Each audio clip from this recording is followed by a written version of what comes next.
Ladies and gentlemen, whether you like it or not,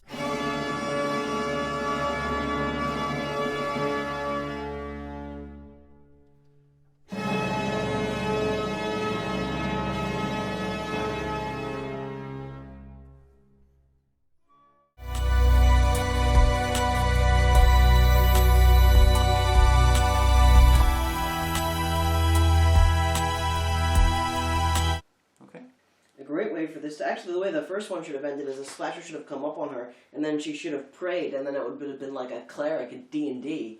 Well, she did, and then her car moved. Yeah, no, but like literally, like, no, turn away, and then he'd be like, and hit by the light of Christ, and he would basically like the turn on dead spell, and he would have to retreat like for 10 rounds, and then her friend would pull up, quick, get in the car. Wait, I didn't even know you were here. I wasn't, but then I saw a bright light in the car park, and I saw you. And so it would see the Lord sent a friend because she admitted her cowardly ways. It definitely would have been more impressive than the end of Prey 1. See, this is why I should write these films, because I would actually convert people. Fun fact, Flubs, and for Omega. This review process has one of my most proud moments of doing this show. Because Zach does not send long notes. Because he writes very short reviews, traditionally, so, not long. I write copious amounts of notes. So a lot of stuff I have to infer whenever I'm writing him. And I wrote a whole thing about basically his issues with the theology expressed in this film. I sent it to him by itself, and, is this accurate? Have I read you wrong? And he sent it back saying, yeah, that's basically it. So it was like, I managed to put myself into the feet of an evangelical Christian to create a criticism of other evangelical Christians. Yeah, because, okay, completely acceptable, the idea that the friend was driving past the mall car park, wasn't intending to go into the mall car park because the mall was closed, but just on a whim did. Okay, divine intervention, the Lord nudged him to do so. Okay, or whoever the friend is, that's fine. Okay, the slight stretch, she turned back a slasher for a few crucial seconds with the power of prayer. Okay, pretty supernatural, but you can get with it. Driving for miles with no internal what was it, was this like the footsteps thing, but like, oh my child, it was my footsteps that carry you, except it was like Fred Flintstone with Jesus' feet at the bottom of the car. I'm sorry, you could You were riding shotgun, that was whenever Jesus was driving you in his car. It just frustrates me so much because it could have been competent.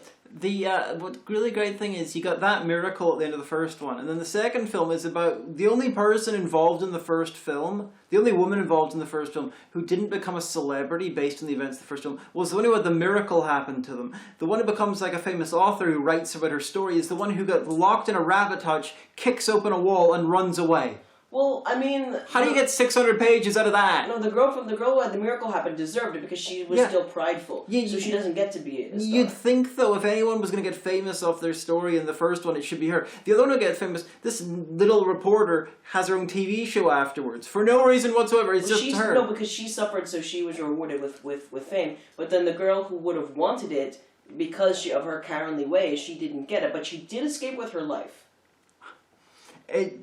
The film does not make sense. I'm just saying. Time flies when you're having fun. And this thing assumes its audience is on PCP.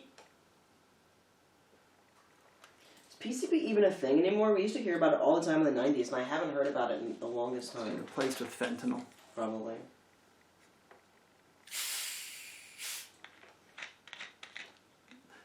Well done, soda can bottle. That is a perfect impersonation of the Goblin King in Max Magician.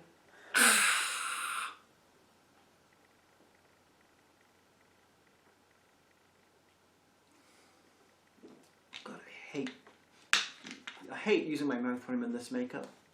That's what she said. Indeed. Again, the Dove Foundation, the only thing whiter, the only thing even whiter than the soap. The Dove Foundation, the only thing even whiter than the soap. I mean, yeah, so bad she could run for office in Pennsylvania. She's like Dr. Oz, but if she dies harder, she'll be promoted to Dwyer. Fuck's sake. Fuck's sake! I think I started off just saying Bud Dwyer. I suggested to you, and you said Dr. Ross, so I decided to unite the two. Jesus Christ! I love it when I get a reaction like that from one of my lives. Only Gen Xers will get that. Only specific Gen Xers will get that. I'd heard of Bud Dwyer. Yes, because I told you. No, I'd heard of Over Bud the Dwyer filter before. song. No, I'd heard him as people who died on screen. Honey, I had access to Rotten.com when I was a That's teen. true, but like most of the people over here that I've talked to, who mostly millennials, have never heard of Bud Dwyer. I have to tell the whole story. Remember, I told you that He killed himself after handing out stuff. It was for insurance, wasn't it? No. Basically, what happened was he was indicted for embezzlement. Mm-hmm. Whether or not he actually did the embezzlement, I don't know. But he had a press conference the day that he was supposed to, I think, report for sentencing or something like that. And the important thing was that there was a lot of snow overnight. So most of southeastern Pennsylvania had a snow day. So kids were home, and I was in first grade at the time. So kids were home watching TV. And this is one of the reasons why... You saw it. I did. And this is one of the reasons why a lot of live news across the country immediately implemented a 30-second delay because of stuff like that. Basically, he held a press conference and he said, leave my family alone, stuff, and I take responsibility. And then he had a little, brown lunch bag with him, and he took a pistol out of the lunch bag, and he put it in his mouth, and he shot himself. Yeah, if I remember correctly, the reason he killed himself was because if he got sentenced, his family would lose pension or something afterwards. It was. So he killed himself beforehand. Yeah, it was not. It was. I can't speculate on his personal mental health, but yeah, I remember drawing the next day, what did you do on your snow day? And I drew a happy stick guy holding a pistol on the TV smiling while saying, I committed suicide. Because mom and dad, again, the psychologist sat me down there and were like, okay, sometimes people don't want to live anymore, and so they, how people die, well, sometimes they make it so they die, right? So that's called committing suicide, okay? So that's what you saw happening, all right? And then they got a call from my school. My parents were like, listen, it's going to be fine. We're psychologists, don't worry about it. But when I told Laura and Lorene about it, they immediately wanted to watch on YouTube. I said, do not. You literally see a man die. And they watched, they were like, oh shit, oh god, that was awful. I said, I literally told you not to do it, and you did it on purpose. You trauma exposed yourselves. I'm just waiting for her to realize that she shouldn't exist, so the whole movie can disappear to puff of logic. Try using the word skepticism instead of logic in a few takes. I wanted to go for a puff of logic because that's a direct line from Hitchhiker's Guide to the Galaxy, puff of logic. Oh, okay. So that's why I wanted to use that. Because it sounded stupid, and I was like, oh, okay, well, it's not my fault. I'll do one take with puff of skepticism. Okay. I'm just waiting for her to realize that logically she shouldn't exist, so the whole movie can disappear to puff of skepticism. Okay? I like how you spell Raleigh. R-A-W-L-E-I-G-H. It sounds like what some Karen would name their child. Wait, how do you pronounce it? Well, Raleigh, North Carolina. It's spelled like Walter Raleigh, Yeah. the guy, but did I write it how it's said rather than... Not even phonetically, it just looks like it's R-A, raw, like raw skins, the thing. And then Lee, L-E-I-G-H. And so it does look like one of those, white person, Nivea, having spelled backwards, Braden, Braxton, Raleigh, spelled R-A-W-L-E-I-G-H. I suspect I was trying to get... It does, but I suspect I was trying to remind myself of the pronunciation I use, because American Raleigh is, we pronounce it Raleigh, and, Walter Raleigh. I just like that. So that's why I wanted to make sure that I got the American pronunciation to make it more obvious what I'm talking about. Snotley, Raleigh, get over here. Hagen posterized. What does that mean? Oh, it's a post-production effect. Okay. So that's not a stage direction. No, that is something for me in editing. They really do. The lighting is amazing. I've never seen the posterized effect done practically before. Quite! Indeed!